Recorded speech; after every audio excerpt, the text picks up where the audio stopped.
বিসমিল্লাহির রহমানির রহিম।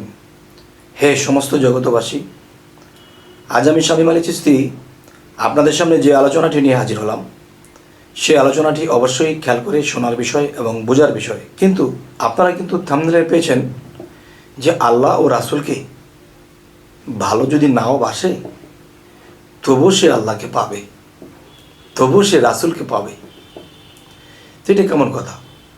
আল্লাহ রাসূলকে ভালোবাসবে না, আবার আল্লাহ রাসূলকে পাবে, এটা কেমন কথা?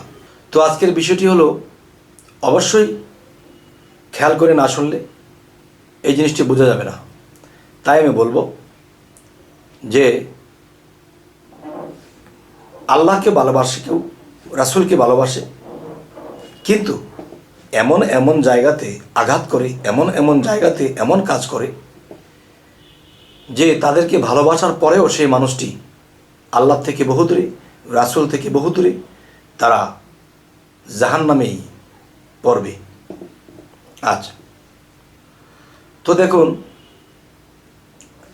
আজকের যে বিষয়টি সেটি হলো, আল্লাহ ও রাসূলকে ভালো না বাসলেও আল্লাহকে পাবে। দেখেন,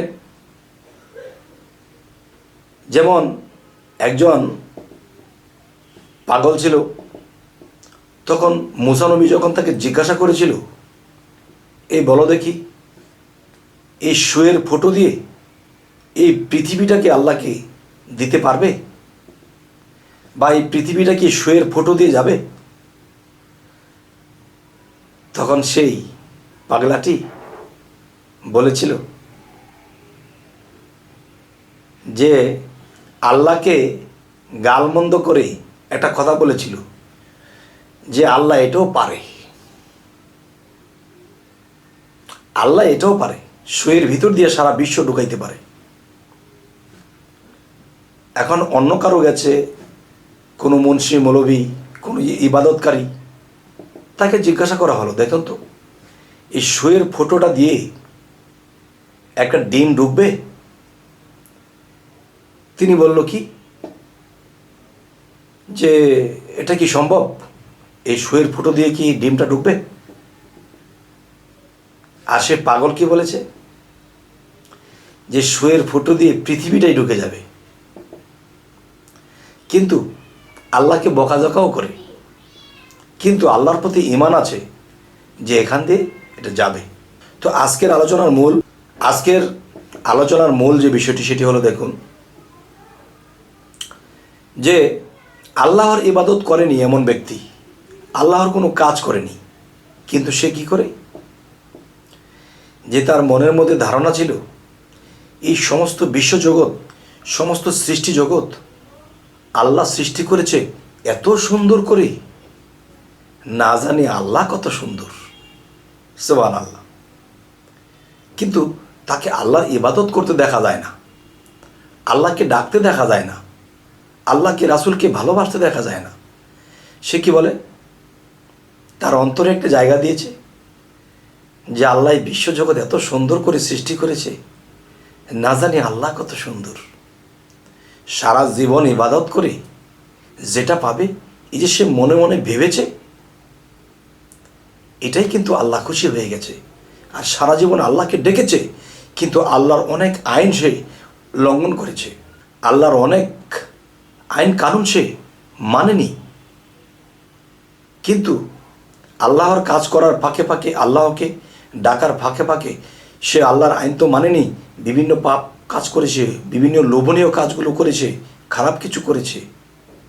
আর যে একবার অন্তরে বিশ্বাস করেছে এই পৃথিবী আল্লাহ এত সুন্দর করে সৃষ্টি করেছে, না জানি আল্লাহ কত সুন্দর, এতটুকু কথাই তার হৃদয়ে গেঁথে রেখেছে।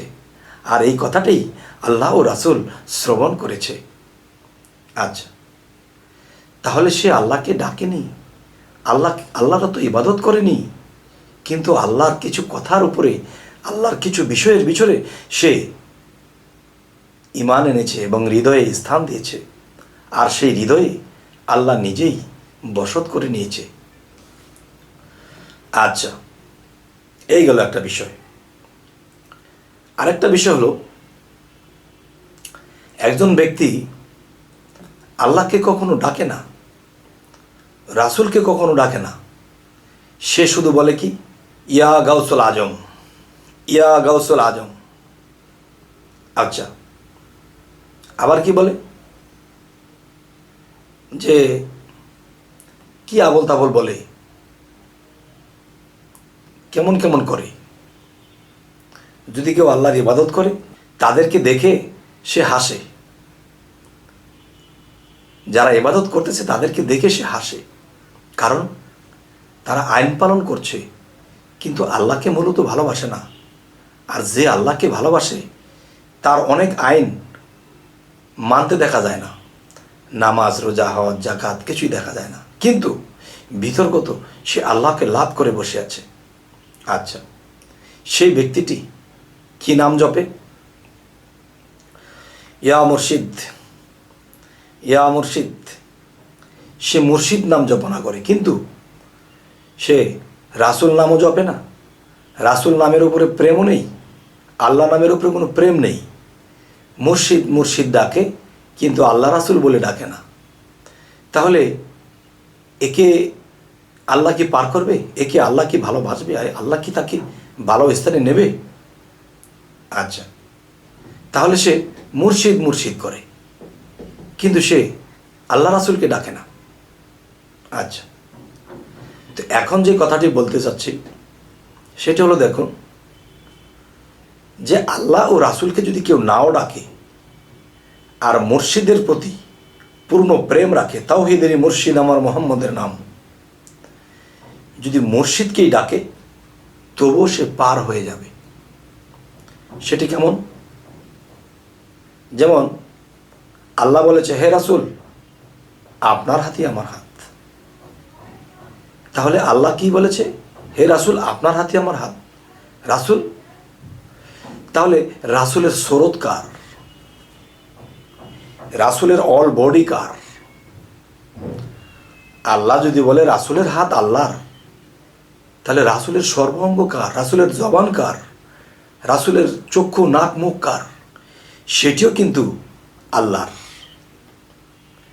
তাহলে আমি বলবো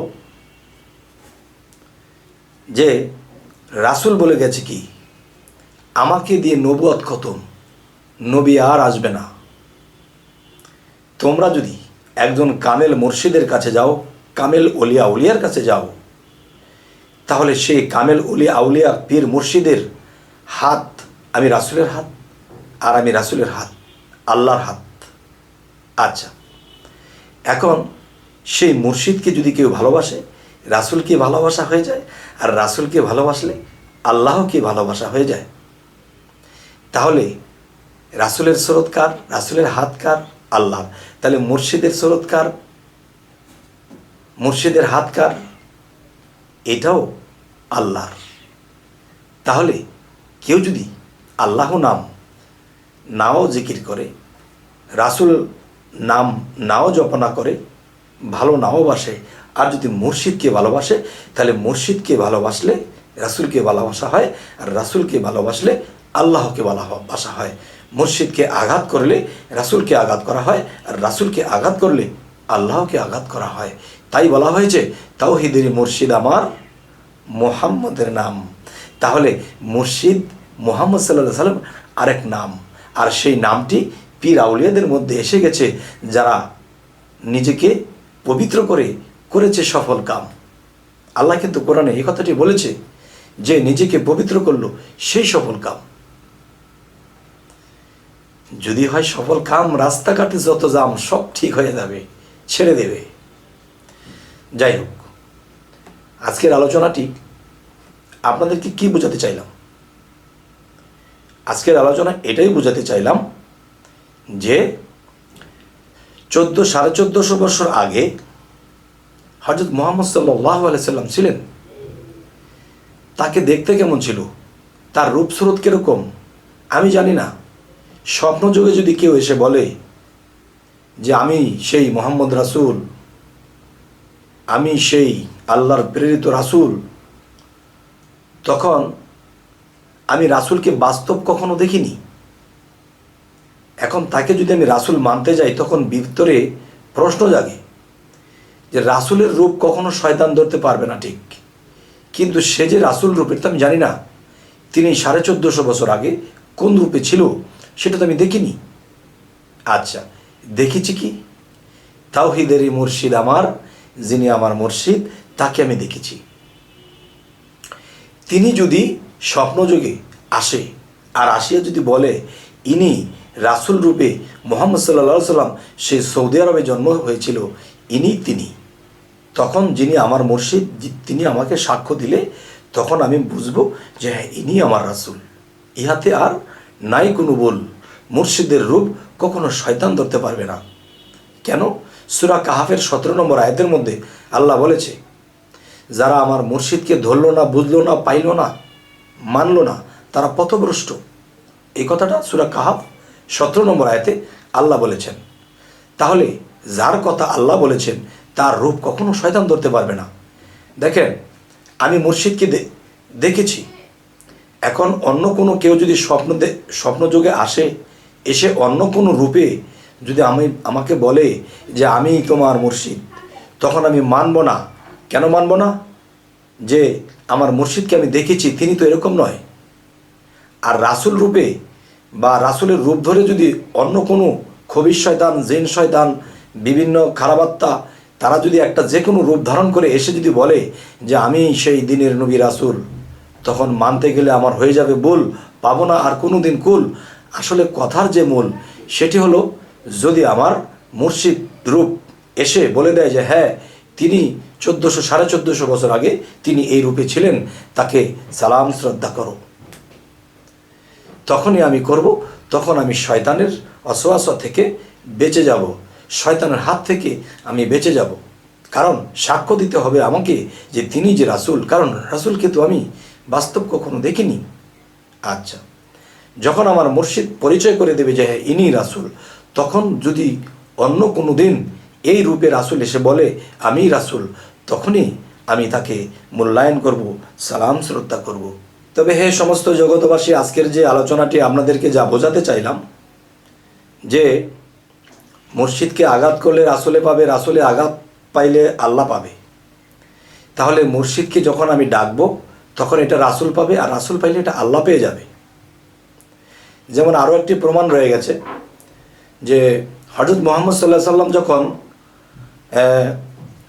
আবু হুরায়রার বাড়িতে গিয়েছিলেন, আবু হুরায়রার বাড়িতে যখন গেলেন, তখন তিনি ইবাদত করতে করতে করতে করতে হাত পা সমস্ত কিছু দাগ পড়ে গেছে, মানুষের একটা ডাইস হয়ে গেছে। তখন এই দৃশ্য দেখে নবীজি কত খুশি হয়ে গেছে। তখন আবু হুরায়রা বলল যে হুজুর, আপনি একটু দাঁড়ান, আপনার জন্য একটু শরবত করে নিয়ে আসি। তখন শরবত আনতে গেছে, আর এই দৃশ্য দেখে আর আল্লাহকে বলছে, আর নবীজি কত খুশি যে হে আল্লাহ, আমার আবু হুরায়রা এত ইবাদত করেছে, এত সেজদা করেছে যে এই পাথরটাকে হার মানিয়ে দিয়েছে। এই পাথরের মধ্যে হাতের দাগ, পায়ের দাগ, শরীরের গঠন এখানে ডাইসের মতো হয়ে গেছে, তাহলে সে কত তোমার ইবাদত করেছে। তখন জিবরাইল এফাকে এসে বলতেছে, হে হুজুর, আবু হুরায়রাকে নিয়ে আপনি এত আনন্দিত হবেন না। কেন? যে সে জীবন ভরে যে সেজদা করেছে, একটা সেজদাও আল্লাহ গ্রহণ করেননি। তখন এই কথা শোনার সাথে সাথে নবীজির চোখে অধরে পানি ঝরছে। আর এই সময় শরবত নিয়ে আবু হুরায়রা যখন হাজির হলো যে হুজুর শরবতটা নেন, তখন দেখে হুজুরের মুখ লীলা হয়ে গেছে, কান্নার একটা ভাব এসে গেছে, চোখ দিয়ে পানি পড়তেছে। হুজুর, আমি কি আপনাকে কোনো কষ্ট দিলাম? আমি আপনাকে কোনো যন্ত্রণা দিলাম? আপনার একটু আগে হাসি মুখ দেখেছি, এখন আপনার চোখের মধ্যে মেঘাচ্ছন্ন হয়ে গেছে, আপনি এত কষ্টে আপনি কাঁদছেন, আমি কি কোনো ভুল করেছি? তখন বলল, আবু হুরায়রা রে, তুই যে এই ইবাদত করেছিস, এত ইবাদত করেছিস, তোর শরীরের ডাইস হয়ে গেছে পাথরের মধ্যে। এটা দেখে আমি খুব খুশি হয়ে গেছিলাম। আমাকে জিবরাইল এই মাহাত্ম জানাইলো, তুই সারা জীবনে যা ইবাদত করেছিস রে, কোনো ইবাদত, কোনো সেজদা আল্লাহ গ্রহণ করেনি।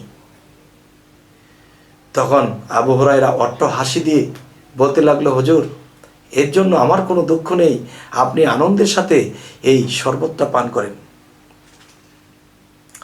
তখন বলতেছে আবু হুরায়রা, হুজুর, আপনি একটু বলেন যে আল্লাহ আমার সেজদা নিল কি নিল না, এটা আমার দেখার বিষয় না। হুজুর, আপনি কি আমার প্রতি সন্তুষ্ট আছেন? আপনাকে কি আমি সন্তুষ্ট করতে পেরেছি? আমার প্রতি কি আপনি সন্তুষ্ট আছেন? তখন আবু হুরায়রা বলল, আবু হুরায়রা, আমি তোর উপরে অনেক খুশি হয়ে গেলাম, আমি তোর উপরে অনেক খুশি, আমি তোর উপরে কোনো রাগ নেই, গোসা নেই। তখন আবু হুরায়রা বলতে লাগলো, হুজুর, আল্লাহ খুশি হলো বেজার হলো এটা আমার দেখার দরকার নেই, আপনি যে খুশি আছেন আমার আর কিচ্ছু দরকার নেই। তখন বলল, জিব্রাইল এসে বলতেছে কানে কানে, হুজুর, আল্লাহ এই মুহূর্তে খবর পাঠাই দিলেন, আপনি যেহেতু খুশি আছেন তাহলে আল্লাহও খুশি হয়ে গেছে। সুবহানাল্লাহ। তখন আবার অট্টহাসি দিয়েছে হযরত মুহাম্মদ সাল্লাল্লাহু আলাইহি সাল্লাম, হে আবু হুরায়রা, তোমাকে আল্লাহ পরীক্ষা করেছিল, তুমি পরীক্ষায় পাশ করেছো। তুমি যখন বলেছো যে আমি খুশি আছি কিনা, আর আমি যখন বলেছি আমি খুশি আছি, তখন আল্লাহ খুশি হয়ে গেছে। হে জগতবাসী, আল্লাহকে যতই সাজদা করি, যতই ইবাদত করি, কাজ হবে না যতক্ষণ পর্যন্ত রাসূল সন্তুষ্ট না হবে, আর যতক্ষণ পর্যন্ত বেলায়েতের যুগে তার মুর্শিদ খুশি না হবে, ততক্ষণ পর্যন্ত বিফল জিন্দিগি, বিফল ইবাদত। কারণ মুর্শিদ কি? এই মুর্শিদ বিষয়টা কি? এই মুর্শিদ হলো, পীর হলো মাটির দেহ নিয়ে, আর মুর্শিদ এই পীরের রূপে, এর মধ্যে মুর্শিদ রূপে খেলছে সাই। মুর্শিদ যখন খুশি হয়ে যায়, রাসূল খুশি হয়ে যায়, রাসূল যখন খুশি হয় তো আল্লাহ খুশি হয়ে যায়।